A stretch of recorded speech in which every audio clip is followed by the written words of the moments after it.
Evangelho de João, capítulo de número 1, texto bastante conhecido da igreja.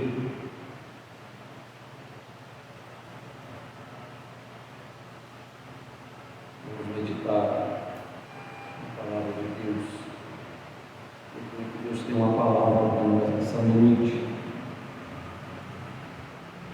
Glória a Jesus. Quem achou ele da meia? Vamos ler. No princípio era o Verbo, e o Verbo estava com Deus, e o Verbo era Deus. Ele estava no princípio com Deus. Todas as coisas foram feitas por Ele, e sem Ele nada do que foi feito se fez. Nele estava a vida, e a vida era a luz dos homens. E a luz resplandecente nas trevas, e as trevas não o compreenderam. Houve um homem enviado de Deus, cujo nome era João. Este veio para testemunho, para testificar da luz, para que todos crescem por ele. Não era ele a luz, mas veio para que testificasse da luz. Ali estava a luz verdadeira, que alumbria a todo homem que veio ao mundo. Estava no mundo, e o mundo foi feito por ele, e o mundo não o conheceu. Veio para o que era seu, e os seus não o receberam. Mas todos quantos o receberam, os quais creem no Senhor, no seu nome, deu-lhes poder de serem feitos filhos de Deus, os quais não nasceram do sangue, nem da vontade da carne, nem da vontade do varão, mas de Deus. E o Verbo se fez carne e habitou entre nós, e vimos a sua glória como a glória do unigênito do Pai, cheio de graça e de verdade. Quem pode dar glória a Deus por esta palavra? Aleluia! Texto bastante conhecido da igreja. Vamos meditar em alguns versículos nesta noite. Eu quero trazer um tema para esse ensino nesta noite. O tema que eu trago é conhecendo Jesus Cristo. Nós precisamos, irmãos, nesses últimos dias, conhecer o nosso Senhor, saber quem Ele é. Porque uma coisa é nós ouvirmos falar de Jesus, outra coisa é nós conhecermos Jesus. Conhecer Jesus Cristo é a maior necessidade e o maior privilégio de todo ser humano. Ele não é apenas uma figura histórica, como lemos, ou um profeta, como dizem os judeus, ou um mestre de boas palavras. Jesus é o próprio Deus revelado em carne, aquele que veio ao mundo para manifestar o amor do Pai, salvar o pecador e restaurar a comunhão entre Deus e a humanidade. E ao longo das Escrituras, encontramos revelações progressivas de que Ele é o Filho de Deus, o Messias prometido, o Salvador do mundo, o Senhor que reina eternamente. Eu vou repetir para você entender. Ao longo das Escrituras encontramos a revelação progressiva de quem Ele é. Quem Ele é? Filho de Deus, o Messias prometido, o Salvador do mundo e o Senhor que reina eternamente. Aleluia! Não existe transformação verdadeira, vida espiritual profunda ou salvação fora do conhecimento de Cristo. Como disse o apóstolo Paulo, seu maior desejo era conhecer o Cristo. Filipenses 3,10. Porque tudo começa e termina nele.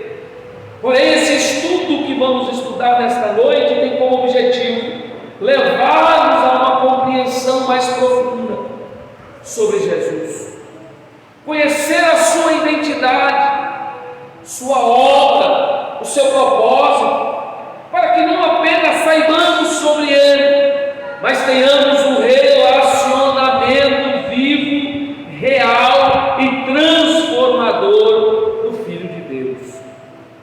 Eu quero já nesta noite aproveitar o ensejo, pedir para que você não feche a sua Bíblia, mantenha ela aí aberta. Os atributos do Verbo, quem é Jesus, a sua identidade. Sabemos que Jesus é Deus. João não começa com a genealogia como Mateus, Lucas, isso porque o seu propósito é apresentar Jesus como Deus. Como tal, ele não tem árvore genealógica. Eu trago 6 verdades nessa noite do Verbo, que devem ser colocadas em relevo aqui. Em primeiro lugar, quando lemos, no princípio era o Verbo. O Verbo aqui, irmãos, é eterno. Ao referir-se ao Logos, Verbo, João recua aos seus refolhos da eternidade. Antes do princípio de todas as coisas, quando tudo começou, lá em Gênesis, no capítulo 1, versículo 1, o texto enfatiza em dizer: no princípio criou Deus os céus e a terra. Aqui o Verbo já existia, o Verbo já estava presente, o Verbo já estava participando da inauguração. Ele já existia antes que a matéria fosse criada, ou seja, antes que o homem fosse feito, o Verbo já estava. Ele é antes do tempo e o Pai da eternidade. O que Jesus ensinou, o que ele fez, estão inseparavelmente ligados a quem ele é. João mostrou Jesus e ter assumido uma completa humanidade, vivendo como homem, nunca deixou de ser um Deus. Eu vou repetir: Jesus viveu como homem, mas nunca deixou de ser Deus, o eterno. Esta é a realidade a respeito de Jesus, que nós precisamos urgentemente guardar nos nossos corações. Jesus é o fundamento de toda a verdade. Lembra? Conhecereis a verdade e a verdade vos libertará. Quem é essa verdade? É Jesus. Jesus é verdadeiro, ele é real. Tão real que ele está no nosso meio nesta noite. Ainda que um pequeno número de irmãos, mas aonde estiver 1 ou 2 ou 3, Jesus está no meio, ele está presente aqui. Já glorifico e exalto o nome dele por ele ter nos guardado durante todo o dia, para que pudéssemos estar aqui. Então, esta razão pela qual João escreveu seu evangelho foi para desenvolver a fé, a confiança naquele que morreu outrora na cruz do Calvário por nós. Desta forma podemos crer que ele é verdadeiramente o Filho de Deus. Então nesta noite eu falo aos nobres irmãos e irmãs que aqui estão: nós adoramos um Deus todo-poderoso, um Deus vivo, o Logos, que antes da criação ele já estava presente. João 17, versículo 5, abra comigo a sua Bíblia. João 17, capítulo 5, o texto diz: e agora glorificar-me tu, e agora glorifica-me tu, ó Pai, junto de ti mesmo, com aquela glória que tinha contigo antes que o mundo existisse. Olha o que Jesus está dizendo aqui, que antes que tudo existisse, agora ele está testificando com a sua boca, que antes de tudo que houvesse sido criado, ele já estava presente no mundo.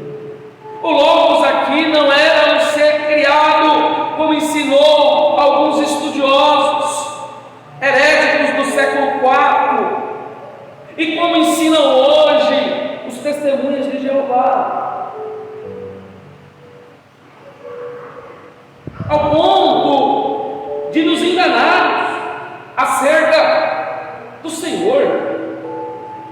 irmãos, devemos participar de escola dominical, devemos participar de culto de ensino, para que nós não se perca nas Escrituras.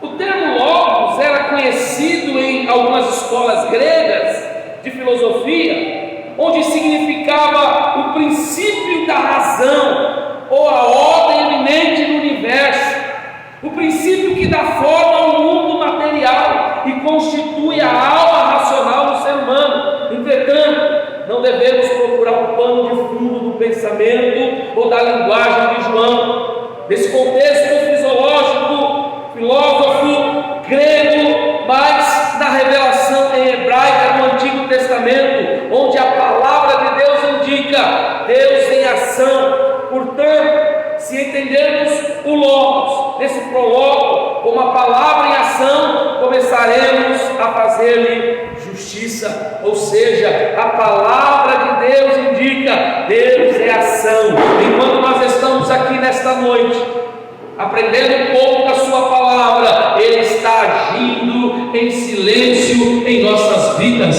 Deus é a palavra, Deus é a ação, e divinamente isso nós devemos nos alimentar desta palavra, para que Ele nos dá motivos para reagirmos para com esse mundo. E segundo ponto, o Verbo é uma pessoa igual ao Pai. Gravem isso. Jesus tem a essência e a natureza de Deus. O Verbo estava com Deus, Ele estava no princípio com Deus. Colossenses 1, abra comigo, a partir do versículo de número 15. Colossenses 1, depois dessa noite você não vai dizer que não conhece Jesus. Estou indo bem devagarinho, trazendo referências para você compreender e entender esse Jesus da qual você serve. Colossenses 1,15, Paulo escrevendo aos Colossos, ele diz: qual é a imagem de Deus invisível? O primogênito de toda a criação, porque nele foram criadas, presta atenção nisso, todas as coisas que há nos céus e na terra, visíveis e invisíveis, sejam tronos, sejam dominações, sejam principados, sejam potestades, tudo foi criado por Ele e para Ele, e Ele antes de todas as coisas, e todas as coisas subsistem por Ele. Por quem? Por Jesus. Aleluia.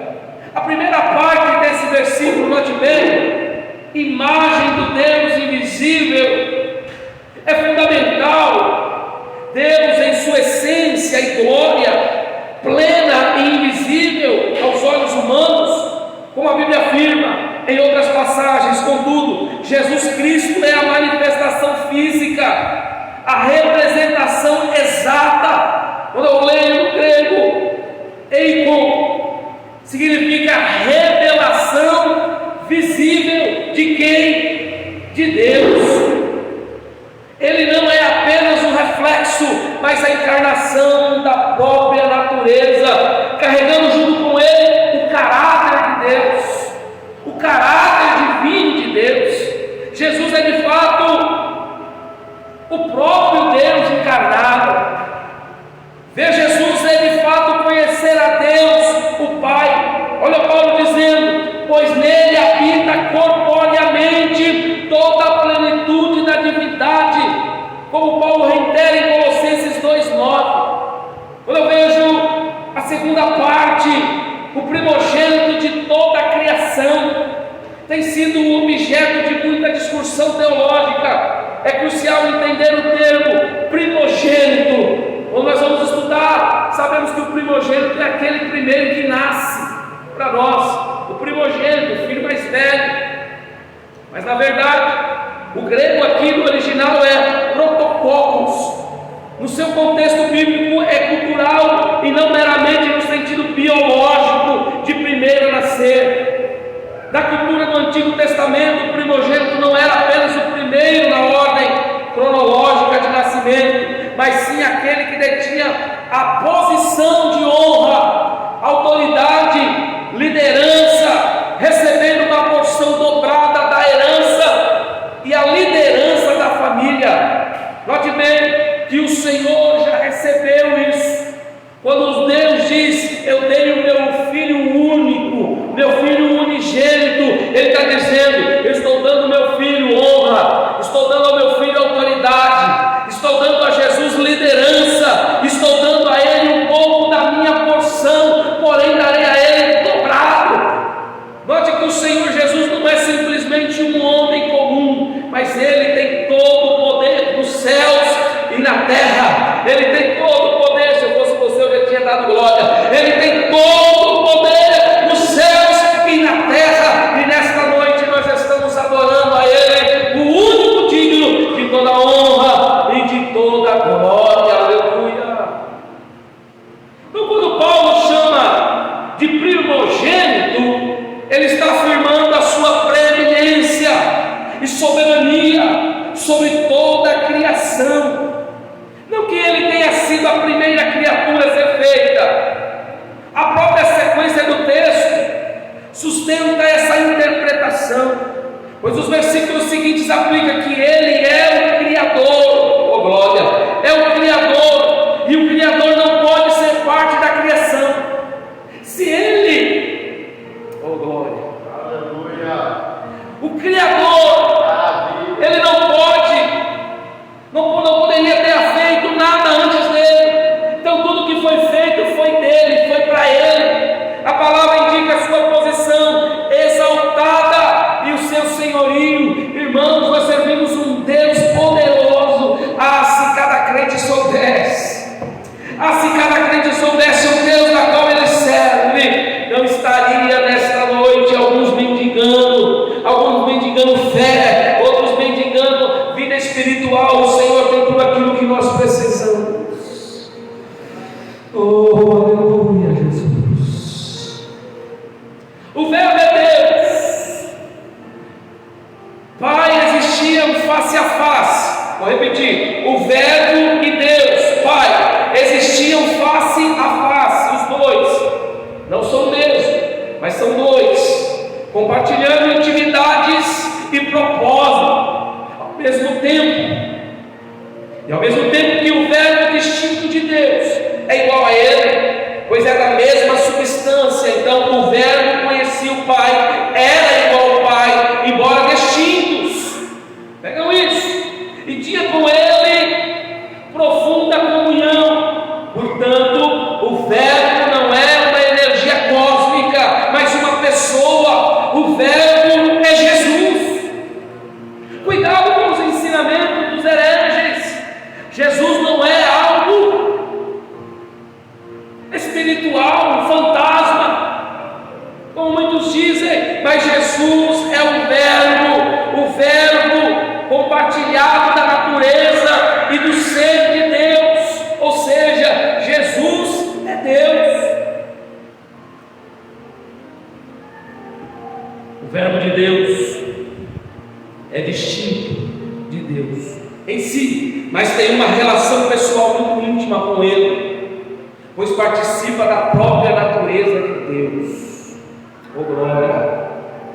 Terceiro lugar, o Verbo é divino. O Verbo era Deus.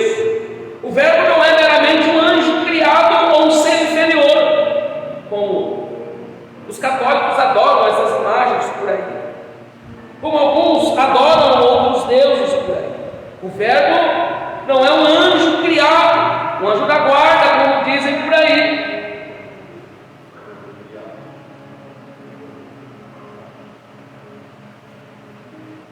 Deus Pai é investido por Ele com autoridade para redimir pecadores. Vou repetir: o Deus Pai o revestiu dele autoridade para redimir os pecadores. Ele mesmo é Deus, co-igual com o Pai. João agora trata da natureza do Verbo. O Verbo é divino. O apóstolo João abre o seu evangelho fazendo uma afirmação categórica, falando que Ele era o Verbo. Jesus não é apenas o mestre moral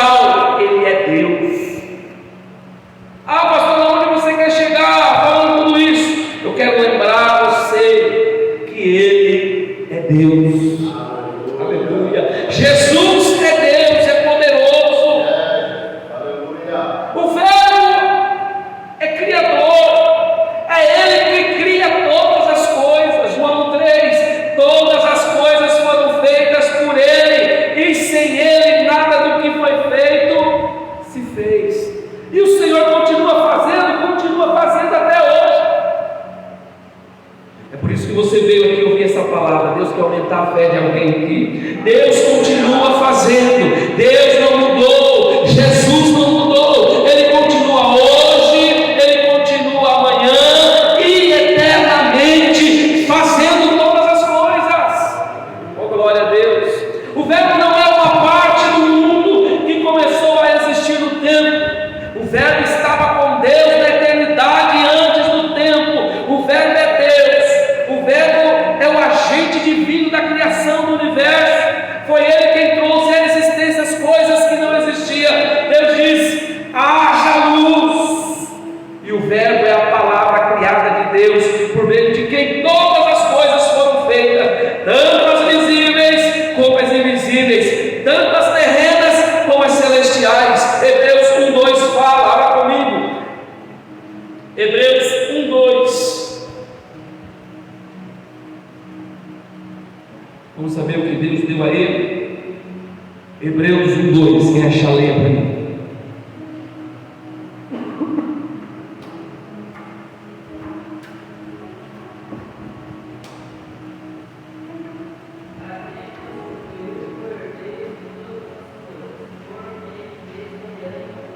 Obrigado, irmão. A quem constituiu o herdeiro de tudo. Sabe o que Deus fez para com Jesus? Pegou tudo que era dele e falou: agora é meu e teu. Agora é meu e teu. Entendeu porque Satanás tem raiva de nós, irmãos? Porque também somos herdeiros dessa herança. Vamos participar dos mesmos privilégios que Jesus participou. Então o diabo ele não tem raiva porque você tem um carro bonito, porque você tem uma linda esposa, porque você tem dinheiro na conta, porque você é melhor do que alguém, porque você sabe mais do que alguém. Não. O diabo só odeia você porque você é co-herdeiro com Jesus. Eita glória! A quem constituiu o herdeiro de tudo, por quem fez também o mundo. Jesus foi o construtor deste mundo, então Ele conhece cada quadrado, cada rua, cada casa, cada becos e vielas. O Senhor conhece cada um de nós. Vai chegar o dia que não vai ter como se esconder, porque Ele nos conhece. Oh glória! Só há uma diferença em conhecer Jesus. Tem gente que quer conhecer Jesus só por fora, quer conhecer Jesus só de oba-oba, mas não quer uma intimidade com esse Jesus. É a mesma coisa o nosso vizinho. Muitas das vezes o nosso vizinho passa por nós, mas ele não quer relacionamento com você. Ele não quer visitar a tua casa. Ele não quer nem te cumprimentar. Mas o Jesus, da qual construiu todas as coisas, Ele é diferente.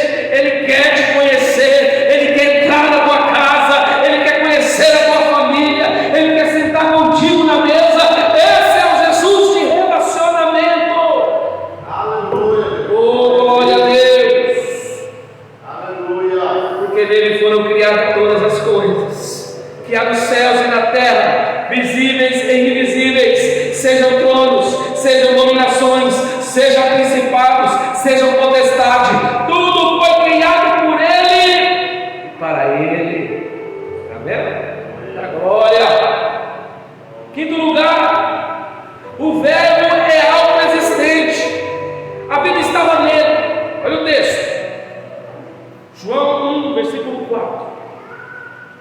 Vamos lá? Nele estava a vida, e a vida era a luz dos homens. Todos os seres que existem no universo, presta atenção nisso, foram criados, e por isso não tem vida em si mesmo. Só Deus tem vida em si mesmo. Só Deus é o Verbo não recebeu vida, Ele é a vida. Dele decorrem todas as coisas, Ele é a fonte de tudo que existe, Ele é a vida. Só acordou porque Ele permitiu, só veio na chuva porque Ele permitiu, só anda de carro porque Ele permite, só vai trabalhar porque Ele permitiu. Oh, glória! Ele é a vida, a luz dos homens. Peraí, mas tem muitos homens andando nas trevas. Por que quer? É o bendito livre-arbítrio. Anda nas trevas quem quer, porque a luz é para todos os homens. Ele não faz aqui acepção de ninguém. Nós precisamos, irmã Solange, novamente buscar essa luz e andar debaixo dessa luz. Glória! Embora Jesus seja a fonte de toda a vida biológica, presta atenção, a palavra grega usada aqui em outras 35 vezes nesse evangelho nunca é bios, vida biológica. Quando se trata de vida, alguns pensam vida biológica também, é claro, Ele tem o controle da nossa vida, mas a palavra usada em 35 vezes na palavra de Deus, lá em João, é zoe, ou seja, vida espiritual, ou seja, vida dual, vida eterna, vida abundante. Como o Verbo é a fonte de toda a vida, também Ele é a fonte de toda a luz. Ele é a luz do mundo. É Ele que traz essa claridade que nós enxergamos. É Ele que nos traz um refrigério na nossa alma por causa da sua luz. Então, zoe, vida espiritual. Quantos já perderam as suas vidas espiritual? Quantos já não tem mais uma comunhão com Jesus? Já não fala com Jesus, já não anda mais com Jesus, já não come mais com Jesus. Irmãos, é um privilégio você sentar à mesa e convidar Jesus para sentar contigo. Hoje, por causa da tecnologia, já não se come mais à mesa. Tem gente que tem mesa, já preguei isso aqui, a importância de relacionar com a família na mesa. Mesa significa relacionamento. Se eu chamo você para comer na minha casa, não é porque eu quero tratar você bem, puxar seu saco. Se eu abro a porta da minha casa e coloco você para sentar na minha mesa, é porque eu quero ter uma intimidade contigo. Então Jesus nessa noite nos convida a ter um relacionamento com Ele. Chama Jesus para sentar contigo à mesa, compartilhar daquilo que você mais gosta no seu dia a dia. Uma vez eu sou maluco. Há um texto na Bíblia que diz: eis que estou à sua porta e bato. Apocalipse 3, versículo 20. Se tu abrires, note bem, eu entrarei. E eu estava passando um terreno na minha vida espiritual, na minha vida pessoal. Nada que eu estava fazendo dava certo. Aí eu vi um pregador maluco, que ele diz: ó, chega na sua casa hoje. Esse texto aqui é imperativo, é para você fazer. O dia que você sentir falta de Jesus na sua casa, faça isso. Convide Ele a entrar na sua casa, mas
não conhece Jesus.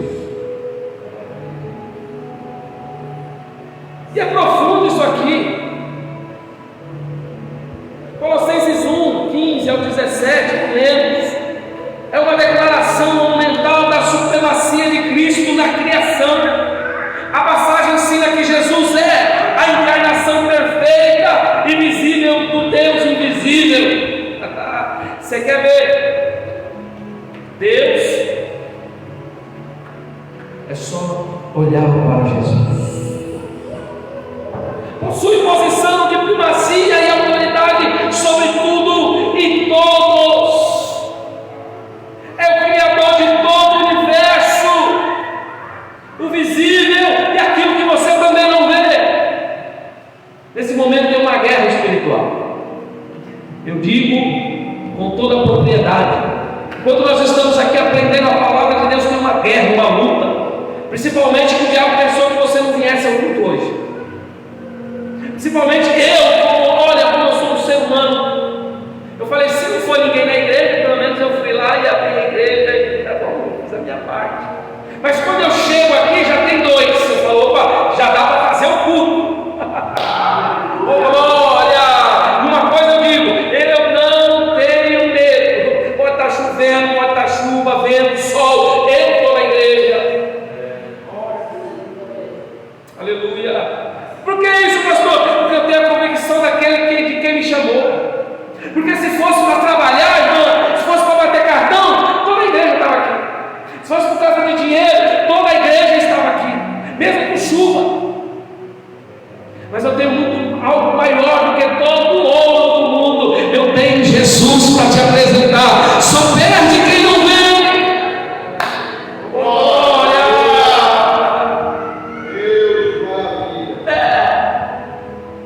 Fizesse aqui, ó, hoje nós vamos estar distribuindo alguma coisa. A igreja estava cheia. Porque na verdade as pessoas não vêm pelo Cristo que morreu na cruz, mas vêm pelo que Ele pode fazer.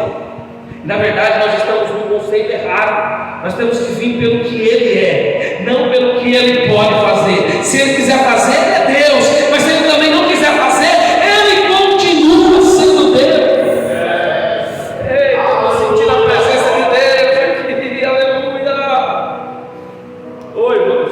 Para pregar na sede.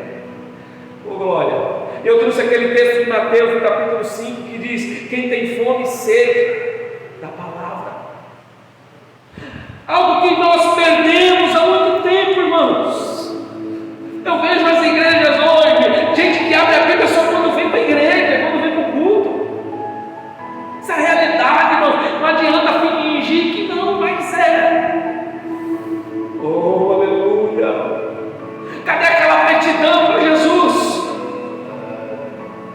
Cadê aquele desejo de conhecer Jesus? Cadê aquele desejo de conhecer mais do Pai? Ô irmãos, antigamente não tinha luz elétrica. Me contaram que aqui era um boteco antigamente, que era uma igreja fervorosa, que era uma igreja que não tinha piso, não tinha chão, não tinha quase teto, mas era uma igreja fervorosa. E hoje tem ventilador, tem luz, tem som, tem cadeira, tem tudo. Cadê os crentes?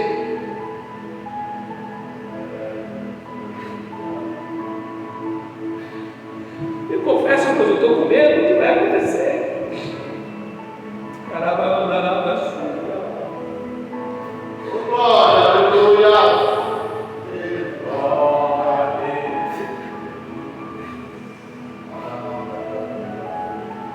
Não querem mais o Salvador. Aleluia. Glória a Deus. Trocando Jesus por qualquer coisa. Troca o Jesus assim como troca de roupa. Choro de tristeza, irmãos, de ver isso. Ainda eu, como pastor novo, imagina um pastor de mais idade, quando ele chega no lugar, ele olha, ele vê, cadê os crentes? Parece que a igreja foi arrebatada. Não estou falando só por causa de hoje, não, estou falando do contexto geral.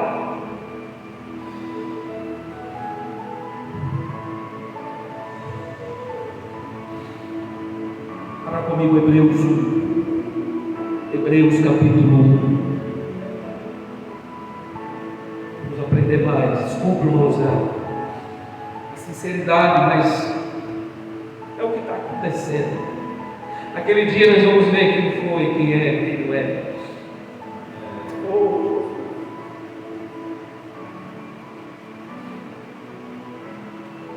Hebreus 1.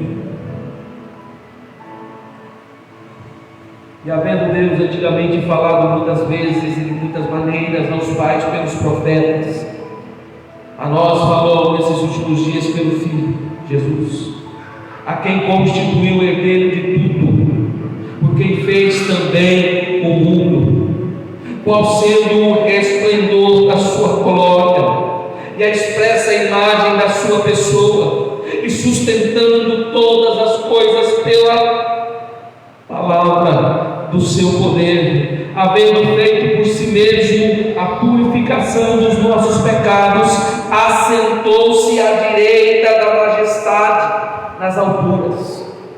Note que o autor aos Hebreus começa sua carta exaltando a supremacia de Cristo, assim como fez João.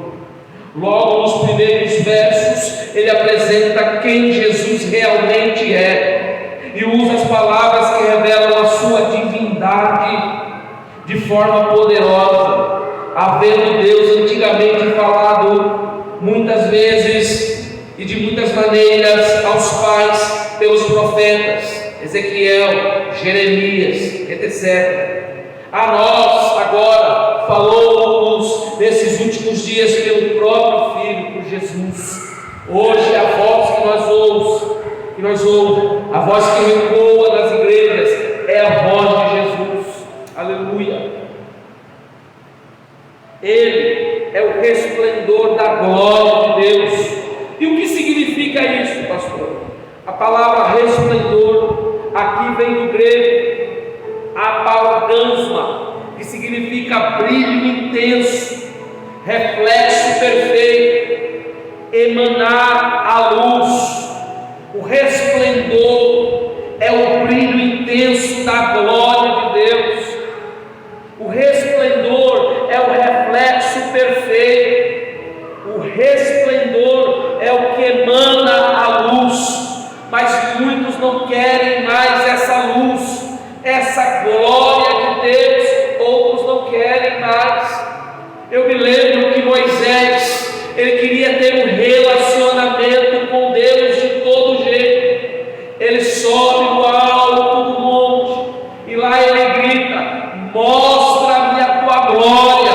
Êxodo 33, versículo 8. Ele queria mais de Deus, e nós que queremos mais de Deus precisamos alcançar e buscar essa luz e dizer ao Senhor: mostra mais intensamente a sua glória.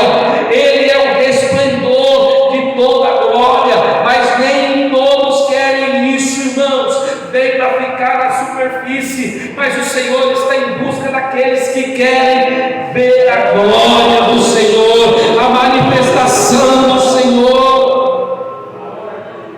Oh glória! Eu vou mais a fundo. Isso quer dizer, Jesus não apenas reflete a glória de Deus, Ele é a própria glória de Deus irradiada. Irmãos, e tem gente ainda que não quer Jesus. Assim como a luz do sol não pode ser separada do sol, Jesus não pode ser separado da divindade de Deus. Ele não é a cópia, não é um representante distante, não é um profeta iluminado. Ele é Deus em plena manifestação, e Ele está no nosso meio nesta noite. Eu já quero aqui adorar a Ele. Oh glória! A glória que Deus possui, Jesus também possui. Não é uma glória emprestada. Eu não posso chegar no supermercado e falar: me dá a glória aí. Eu não posso ir na farmácia e falar: me dá uma injeção de glória aí. Eu não posso ir na boca de fumo e falar: me dá um pouco aí dessa glória para me ficar doidão. Me dá um pouco dessa glória aí, me dá uma marmita de glória aí. Não existe isso.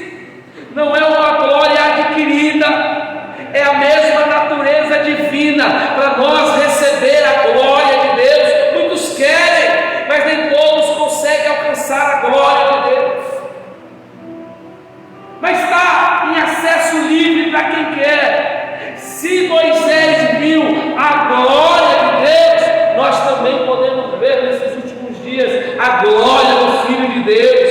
E Ele está presente, irmãos. Ele está no nosso meio, clareando a nossa imagem, clareando a nossa mente nesta noite. É por isso que quando Felipe, lá em João 14, versículo 9, Felipe diz: mostra-nos o Pai. Aí Jesus responde: quem vê a mim, vê o Pai. Olha só a pergunta de Felipe. Felipe olhou e falou: Jesus, mostra-nos o Pai. Aí Jesus responde: vem cá, quem vê a mim, vê o Pai. Jesus é a revelação perfeita de Deus, do Pai. Oh, glória a Jesus. Pois ninguém se achega até o Pai se não passar por Jesus. Eu preciso passar por Jesus. Eu preciso conhecer Jesus. Ei, isso aqui é profundo. Não é só eu vir aqui, assistir o culto e achar que eu vou ser direcionado direto ao Pai. Não é isso. O povo precisa entender que eu preciso me relacionar com o Filho. Eu preciso primeiro conhecer essa glória que há nele. Eu preciso ser tocado por Ele. Eu preciso ser cheio da presença dEle. Por você que eu preciso ver a manifestação de Cristo em mim. A expressão imagem da sua pessoa é o retrato exato de Deus. Note bem, a expressão grega aqui, character, significa a impressão exata, como modelo de um selo. Jesus é a impressão exata do Pai, é a xeres do Pai. Pronto. É a representação perfeita de Deus. Ele representa Deus aqui. É o retrato fiel do caráter, do amor, da santidade e da vontade de Deus. Eu digo nesta noite, se alguém de nós aqui desejar saber como Deus pensa, sente, age e reage, basta olhar para Jesus. Se alguém deseja saber como Deus pensa, sente, age ou reage, basta olhar para Jesus. Irmãos, muita gente deixou de olhar para Jesus e está olhando para baixo. Muita gente olhando para baixo. E quando eu estiver com meus olhos fixos em Jesus, que é o autor e consumador da minha fé, eu jamais vou morrer, porque Ele é a vida. E quando eu continuar olhando para Jesus, eu jamais vou desanimar, porque Ele é o ânimo, Ele é a força, Ele é o vigor. A importância dessa revelação, note bem, Jesus revela a Deus de uma forma definitiva. Diz que Deus falou pelos profetas, verso 1, de muitas maneiras, mas agora fala através do Filho, ou seja, Jesus é a palavra final de Deus à humanidade. Isso aqui é forte. Jesus é a palavra final de Deus para a humanidade, ou seja, o veredito final vai vir do Senhor Jesus. Pai, estou indo buscar a minha igreja. Pai, já estou indo buscar. Ele só está esperando a ordem. Ei, essa ordem está vindo. Ao menos esperar, o Senhor virá buscar a sua igreja. Jesus sustenta todas as coisas. Verso 3, ainda afirma que Ele sustenta o universo pela palavra do seu poder. Isso mostra que Cristo não é um ser criado, Ele é o Criador e sustentador de tudo. Choveu em Joara, Deus está no controle. Caiu o vento lá no Paraná, Deus está no controle. Subiu lá no Rio Grande do Sul, Deus está no controle. Tem terremoto lá no Chile, no Paraguai, Deus está no controle. Então não se espante, Deus está no controle de tudo. Perdi alguém, Deus está no controle.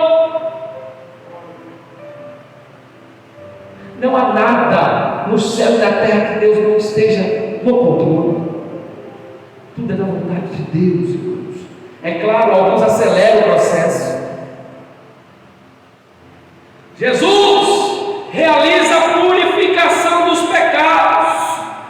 Hoje nós estamos aprendendo sobre ele. Mesmo o verso declara, tendo feito por si mesmo a purificação dos pecadores, ou a purificação dos pecados. Somente Deus pode perdoar pecados. Jesus o fez porque é Deus, ou seja, Ele perdoa os seus pecados. Quando Ele vê um coração contrito, arrependido, Ele trabalha perdoando os vossos pecados, as vossas culpas. Eu não perdoo, não tem obreiro nenhum que possa perdoar. Somente Jesus pode perdoar os nossos pecados. E traga uma aplicação espiritual. Se Jesus é a glória de Deus, então Ele é digno de adoração. Se Jesus é a glória de Deus, Ele merece total confiança. Se Jesus é a glória de Deus, Ele é suficiente para salvar, guiar, sustentar e transformar as nossas vidas. Isso me dá uma luz de que eu não preciso de José, eu não preciso de Maria, eu não preciso de caboclo, eu não preciso de preto velho. Isso aí não, eu só preciso de Jesus. Eita glória a Deus! Ele é a revelação completa da vontade de Deus para nós. Nós estamos bem guiados, bem protegidos, estamos bem guardados pelo sangue de Jesus. Oh, glória! Não precisamos buscar Deus em lugares obscuros. Não preciso ver o meu horóscopo de amanhã. Tem gente que vê horóscopo. O que é horóscopo, pastor? O signo. Ai, que signo eu sou. Tem gente que fica agoniadinho com isso. Ai, hoje é. Que dia é hoje? Hoje é dia 13, hoje é dia de azar. Sabe que tem crente que tem essas superstições até hoje. Ele é suficiente no teu dia. A minha cor que vai ser a cor do signo, a sua cor vai continuar sangue do Cordeiro, vermelha. É o sangue de Jesus que vai te dar vitória durante o dia, durante o mês, durante o ano. 2026 está entrando aí. E aí, como você vai entrar em 2026 com essas superstições baratas? Entre com Jesus. Glória. E conclui esse versículo de Hebreus 1. Não é apenas uma descrição bonita, é uma afirmação poderosa do coração do Evangelho. Jesus é Deus revelado aos homens. Nele vemos a glória, o caráter, o poder e o amor do Pai. Conhecê-lo é conhecer o próprio Deus. Eu te convido a conhecer Ele nesta noite. Se você conheceu Ele somente até aqui, o superficial, eu te convido a navegar pelo oceano do Espírito. Eu te convido a entrar entre os becos e valados e ir junto com Ele, porque Ele tem coisas grandes para nos revelar nesta noite. Aleluia. Segundo ponto, o que Jesus fez, sua obra, o que Ele fez. Em primeiro lugar, a sua vida foi perfeita. Abra comigo a sua vida, 1 Pedro, mas tem 20 minutos ainda. 1 Pedro capítulo 2, versículo 21. Vamos ver o que Jesus fez, ou seja, a sua obra. Pedro escrevendo, ele vai dizer: porque para isso sois chamados, pois também Cristo padeceu por nós, deixando-nos o exemplo, para que sigais as suas pisadas. Note bem, irmãos, olha como Pedro enfatiza: porque para isso nós, vou usar o nós aqui, fomos chamados, pois também Cristo padeceu por nós, deixando-nos o exemplo, para que sigais as suas pisadas. Pedro está escrevendo aqui para uma igreja perseguida. Pedro está escrevendo aqui para uma igreja que está passando por dificuldade. A igreja que Pedro escreve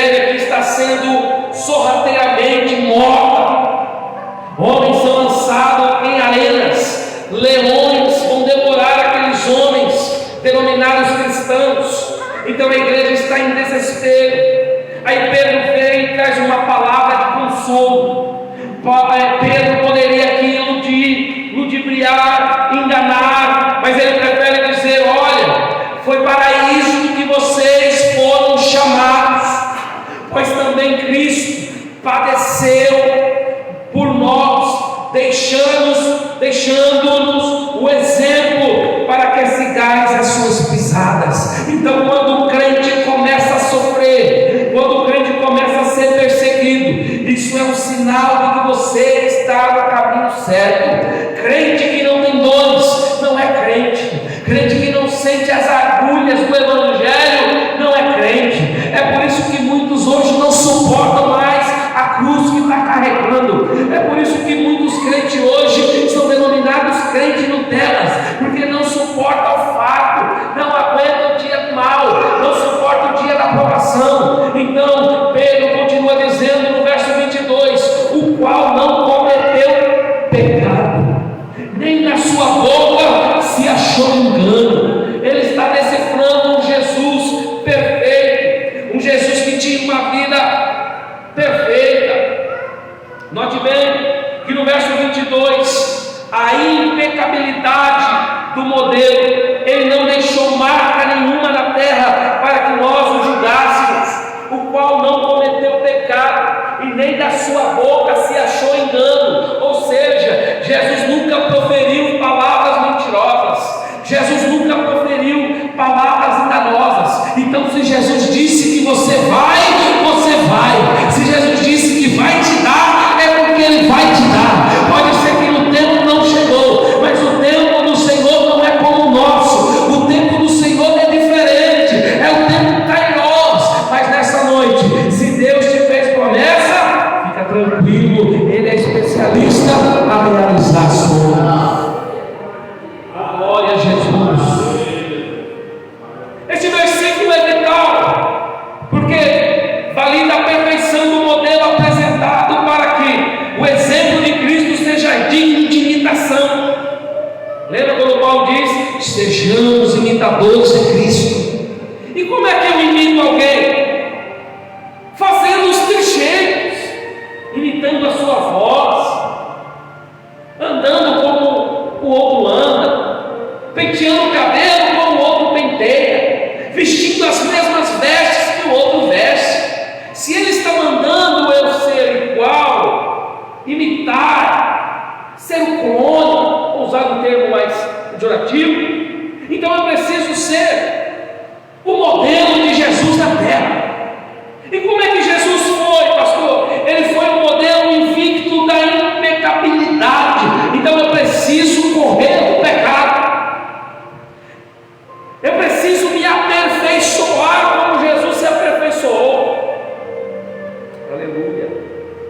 Ele precisava ser impecável, puro, sem falhas, para que nós pudéssemos imitá-lo. E ele foi. Pedro usa duas negações enfáticas para sublinhar essa perfeição, igualando profecias do Antigo Testamento.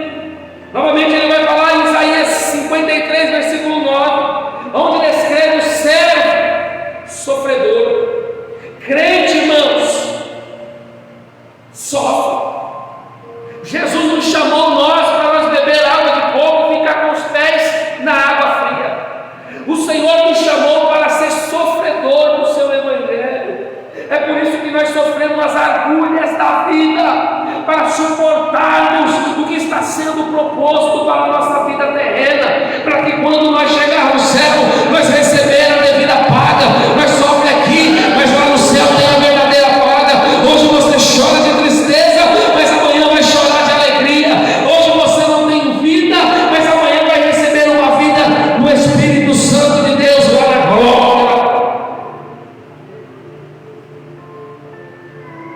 Servo sofredor, o qual não cometeu pecado, arma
palavra de Deus. O diabo tentando brigar com ele, ele tentando na palavra. Não tentarás o Senhor teu Deus. Não adianta, nós vamos ser tentados na terra, irmãos, mas nós temos um escape. Ninguém é tentado por toda a vida, nós somos tentados até para que Ele veja até onde nós aguentamos. Aleluia. Aleluia. Isso qualifica como um cordeiro pascual perfeito, sem mancha nem mácula, apto para o sacrifício expiatório. Sua justiça é a base da nossa redenção. Agora, o que me chama a atenção é saber que Ele está aprovado como nosso cordeiro, e nós vemos uma vez por mês à igreja para participar do corpo daquele que é santo, para beber do sangue daquele que é santo. Mas quando nós olhamos a nossa vida de pecado, muitas das vezes nós não somos dignos de tocar no corpo e no sangue do Senhor. Mas muitas pessoas perderam o temor, vem de qualquer jeito, vem somente na Santa Ceia, passa 30 dias sem aparecer na igreja, sem dar satisfação, sem orar, sem jejuar, sem ler a Bíblia, mas chega aqui com a cara lavada e descarada e participa do corpo e do sangue do Senhor. Note bem, aquele que come e bebe indignamente, come e bebe para sua própria condenação, passa o mês na pornografia, passa o mês na tentação dos desejos carnais, e chega e quer tocar no corpo e no sangue do Senhor, vai ser punido, vai tomar uma punição do Jeová, porque Deus não tolera mais isso na terra. Aleluia, glória. Aleluia. Aleluia. Nem na sua boca se achou engano. Dolos. Esta parte foca a sua comunicação e caráter interior. Dolos significa dolo, fraude, astúcia, mentira. O que tem de crente mentiroso, irmãos, não está escrito.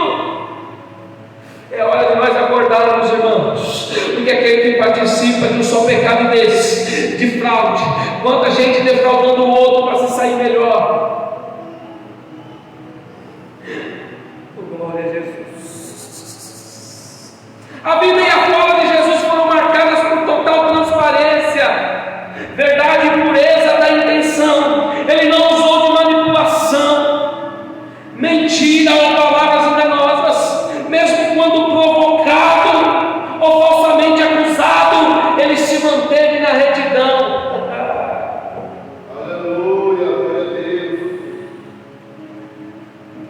Hebreus 4,15, abre comigo o último versículo para a nossa meditação, já vou encerrar.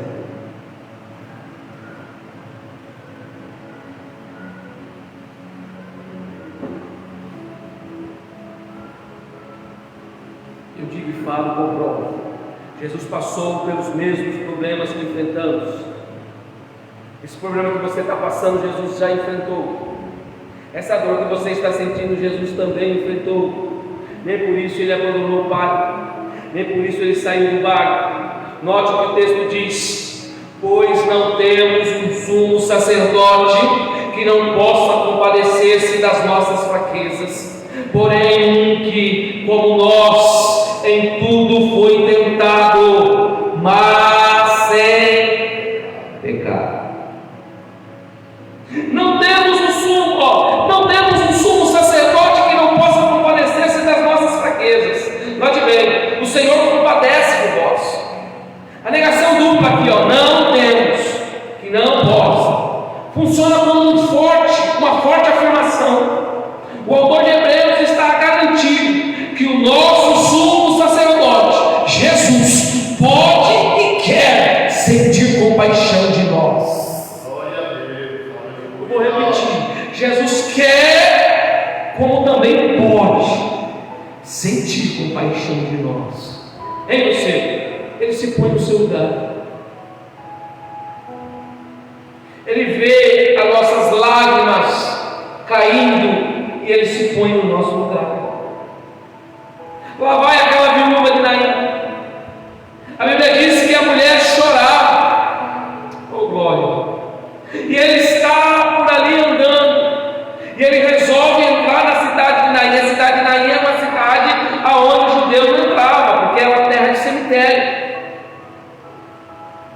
Mas só que por causa de uma lágrima, irmão, isso aqui é forte. Mas por causa de uma lágrima, Jesus muda o percurso. Agora vai ter um encontro da alegria e da tristeza. Jesus está com uma multidão de pessoas. E vem de lá uma multidão de pessoas seguindo o velório do jovem. E nesse velório tinha as carpideiras. Quem são as carpideiras? As mulheres que eram pagas para chorar. Morria um parente meu, e eu pagava as carpideiras, 3 ou 4 mulheres, para chorar no velório. Então vem vindo aquela multidão chorando. Os gritos eram grandes. As pessoas estavam sentindo aquela morte do jovem, porque é triste a gente ir no velório com uma pessoa jovem. E agora Jesus vem com outro bando, mas agora trazendo a solução, a vida. Jesus agora vem com a luz dos homens. Jesus agora vai quebrar o paradigma. Ele vai parar o velório por causa de um choro de uma mulher. Irmãos, aquela mulher não tem nome, aquela mulher só tem título: viúva de Naim. Seu marido havia morrido, seu filho agora estava indo à sepultura. Então para ela todos os sonhos e projetos foram encerrados. Pega isso aqui para vocês pregarem. Mas aqui na verdade nós não conhecemos esse Deus profundamente. Olha o que ele faz. Ele olha o choro. Lembrando, tinha 4 ou 5 carpideiras chorando. Jesus não ouviu o choro falso. Tem choro falso? Tem o choro emocional? Tem. Porque cantou bonito, a voz é bonita, porque o pregador tem uma boa oratória, então faz com que a gente chore. Esse choro é emocional. Mas agora o choro que essa mulher chora, a mãe, é diferente do choro da qual eles pagaram, que é um choro fingido, um choro falso. E tem gente que chora na presença de Deus com falsidade? Tem gente que, com medo da culpa do acontecido, ele chora com medo, mas ele não chora de arrependimento. Vocês estão entendendo o que eu estou falando? Tem gente que chora não porque está profundamente arrependido, mas chora por medo da consequência. Mas Deus se pôs no lugar da viúva. Então ele pega aquele choro para ele, choro sincero. Contexto histórico aqui, irmã Lavínia. Se aquela mulher havia perdido o marido, agora ela perde o seu único filho. Então no contexto histórico ela seria separada do povo. Ela iria trabalhar de escrava para alguém. Se possível até o irmão mais velho ou o irmão mais novo do seu falecido marido. Ela ia ter que trabalhar para sustentar-se. Ela ia viver uma vida de humilhação, uma vida de derrota. Já preguei muitas vezes isso aqui. E afirmo o que eu estou dizendo aqui, que o Senhor é especialista em ter compaixão de nós. Então Jesus vai entrar no contexto e falar assim: meu Deus, Pai, eu preciso fazer alguma coisa. Porque o choro dela subiu até o trono de Deus. O anjo recolheu aquela lágrima e apresentou diante do Pai. O Pai orientou o filho: vai por aqui que você vai encontrar uma mulher chorando ali. Mas Pai, há um monte de gente chorando no velório, tem multidões chorando. E quem é? Aquela que chora verdadeiramente.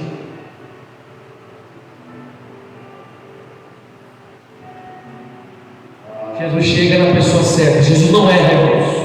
Viu, mano? Jesus não erra. Eu estou sentindo que Deus está falando com alguém aqui.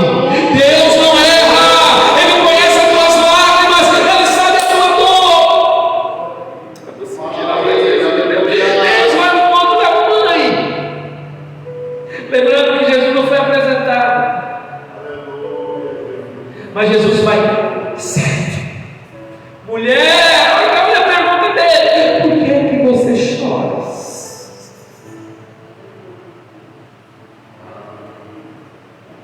Sabe o que é o interessante aqui? Jesus sabia que ela estava chorando pela perda do filho, mas ele queria saber. E a maioria das vezes nós não contamos para Deus porque estamos sofrendo. Às vezes Deus só quer ouvir de nós. Ele sabe o que nós estamos passando, Ele sabe que nós estamos sofrendo, mas Ele quer ouvir de nós, Ele quer ouvir de mim, Ele quer ouvir de você. Fala com Deus essa noite. Por que é que tu choras, né? Parecia uma pergunta boba, mas tinha um fundamento. Oh, Jesus. E a Bíblia diz que ele vai e toca no caixão. E por ele ser a luz, a vida, a luz dos homens, aquele jovem se senta. Jesus faz o milagre.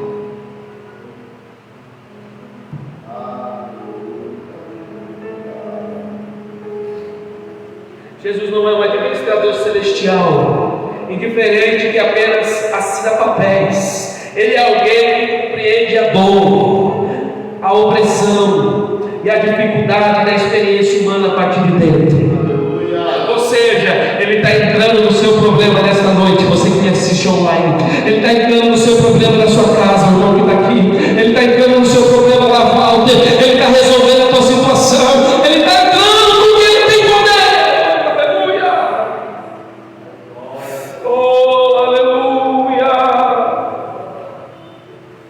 As fraquezas referem-se não primariamente ao pecado em si, mas à fragilidade, vulnerabilidade, limitações físicas e psicológicas inerentes à nossa natureza humana decaída. Ele sabe que nós somos falhos, mas Ele procurou um justo e não encontrou. E não vai ser essa noite que Ele vai encontrar um perfeito aqui. Todos nós não somos perfeitos, todos nós estamos em busca da perfeição, estamos procurando melhorar todos os dias, fugir da aparência do mal, fugir do pecado, fugir das condenações que o mundo opõe. Qual que é a luta do crente? A luta do crente é com ele mesmo.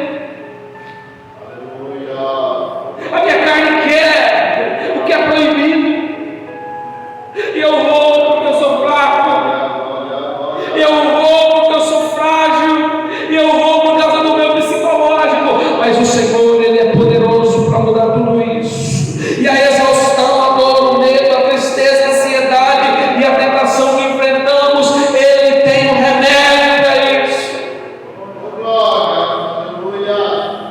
Porém, um que como nós em tudo foi tentado, olha isso, como eu e você foi tentado, experimentado.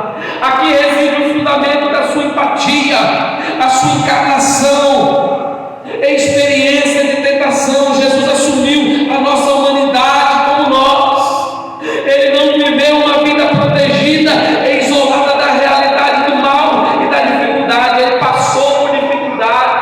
Primeiramente perde o pai cedo, assume a carpintaria no velho, sustenta os seus irmãos, que não eram poucos.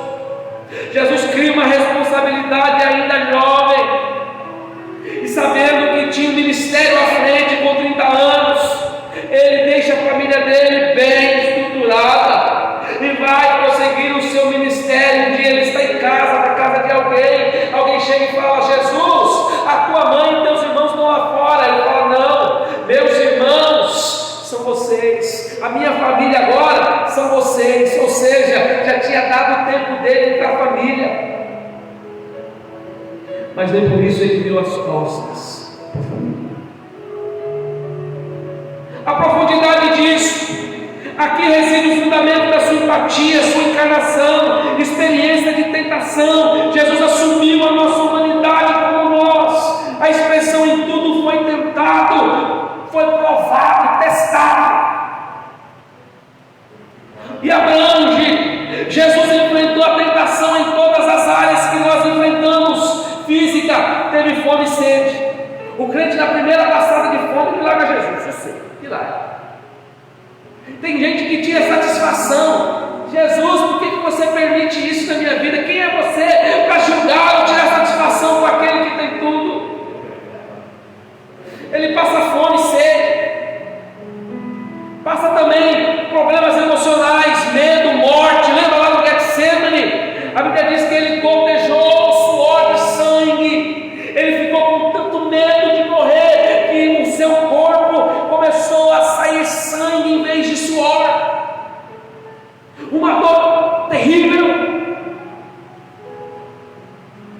mesmo assim Ele não abandonou a sua fome.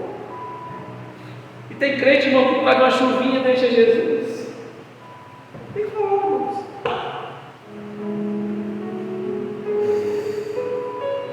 Às vezes Deus manda para ver. Vamos ver se o povo vai. Mas Ele não conta com a multidão, Ele conta só com os verdadeiros.